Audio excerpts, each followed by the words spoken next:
ये आप देख सकते हैं बराह रास्त मनाजिर रहनुमा पाकिस्तान तहरीक इंसाफ उस्मान डार साहब, शोई हलाक साहब और ब्रिसर जमशेद साहब इस वक्त पहुंच चुके हैं, जो 14 मई बरोज़ हफ्ता को सियालकोट में चेयरमैन पाकिस्तान तहरीक इंसाफ इमरान खान का अज़ीमुश्शान जलसा होने जा रहा है। उसके हवाले से इंतज़ाम के जायज़ा के सिलसिले में पहुँचे हैं। ये सिटी हाई ग्राउंड है, बाड़ा पत्थर, सियालकोट नज़द लारियडा।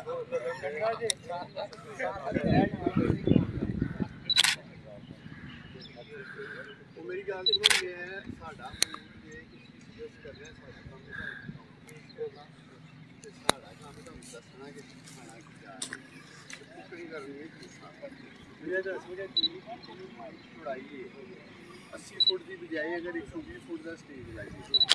कराची डब्बा ना लगे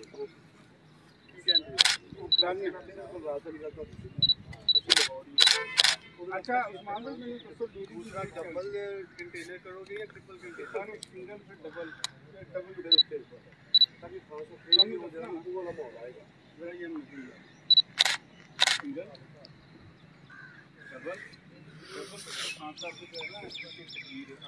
सिंगल लगेगी तो फिर आ गया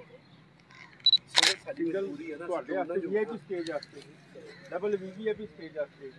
तकरीर आते नहीं फिर वो धरना कर लांगा मैं गल असां स्टेज कराची दा कराची वाले ने अगे लाए दा सी ना वो नहीं मैं लाना ओदी तबाही होंदी है कि सारे आऊं पिछे वेखना शुरू कर देने ने इमरान हाल तो भी डिस्टर्ब होंदा तकरीर करके असीं इक्को ही स्टेज वड्डा लाना वे 120 फुट दा ते 3 चनामे लगणगे स्टैप लगणगे 2 नहीं लगणगे क्योंकि बहुत बड़ा पाया है ना लिहाजा बेहतर है कि इसे ऊंचा रखे एक गल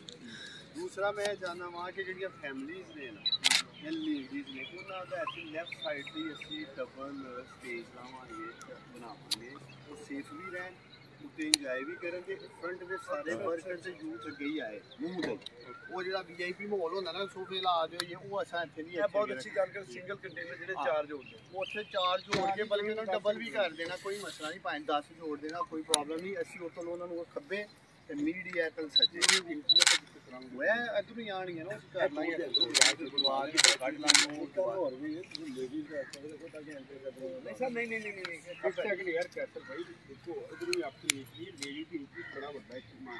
ही मेरी गल सुन अगर लेडीज इधर लियाने कोई इशू नहीं फिर सानू मीडिया इधर खड़ना पैना मीडिया ने लेडीज नूं दिखाना है कैमरे अगर ते मीडिया इधर आराम नाल मैनेज होंदा होया ते मीडिया नूं इधर पा देने ना कोई मसला नहीं मीडिया दी गड्डियां इधर अंदर पवा के ते एक बारी ला चल मीडिया नूं तुहानू रानी है कि तोरे डीएसएल बाहर भी लग जाए यार सुनो अच्छा रखता है इधर कोई लेडीज दा नाम रखिया है केड़े गलियां ओ यार ओ भी नाल वो सारा जिधरों असि आए ओ भी रास्ता वे दो रास्ते नहीं जिधर आपा ये व्हाट्सएप दी पेज अगर इधर ਇਹ ਸਿਕਿਉਰਿਟੀ ਵਾਲੇ ਵੀ ਆਏ ਨੇ ਸਿਕਿਉਰਿਟੀ ਜਿਹੜਾ ਸਾਨੂੰ ਕਹਿੰਦੇ ਨੇ ਕਿ ਤੁਸੀਂ ਵੀਵੀਆਈਪੀ ਮੂਵਮੈਂਟ ਇੱਧਰ ਰੱਖੋਗੇ ਤੇ ਲੇਡੀ ਦਾ ਰਸਤਾ ਉਧਰੋਂ ਰੱਖੋਗੇ ਹੋਗੇ ਤੇ ਵੀਵੀਆਈਪੀ ਮੂਵਮੈਂਟ ਤੁਹਾਡੇ ਦਰਵਾਜ਼ੇ ਉਸਮਾਨ ਭਾਈ ਉਹ ਬਹੁਤ ਅੱਛਾ ਰਹਿ ਜਾਏਗਾ ਸਪੈਸ਼ਲ ਬ੍ਰਾਂਚ ਤੋਂ ਇਹ ਦੋ ਦਰਵਾਜ਼ੇ ਦੋ ਗਲੀਆਂ ਨੇ ਮੇਨ ਰਸਤਾ ਫਿਰ ਅਸੀਂ ਮੀਡੀਆ ਦਾ ਗੇਟ ਇੱਧਰ ਲਾ ਦਿੰਦੇ ਨਾਲੇ ਸਾਡੀ ਗੱਡੀਆਂ ਇੱਧਰ ਨਾਲ ਲੱਗ ਜਾਣਗੀਆਂ ਡੀਐਸਐਲ ਬਾਹਰ ਲੱਗ ਜਾਣਗੀਆਂ ਬਾਹਰ ਵੀ ਲਾ ਦੇਣਗੇ ਅੰਦਰ ਵੀ ਨਾਲ ਅੰਦਰ ਵੀ ਲੱਗ अच्छा डॉक्टर साहब वो पूछ रहे हैं तीसरे कंटेनर का जो है ना किसी कह रही हो ना वो ही कर देना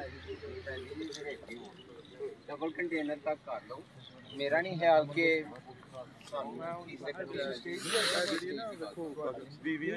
कह रहे हो ना कि 1 2 3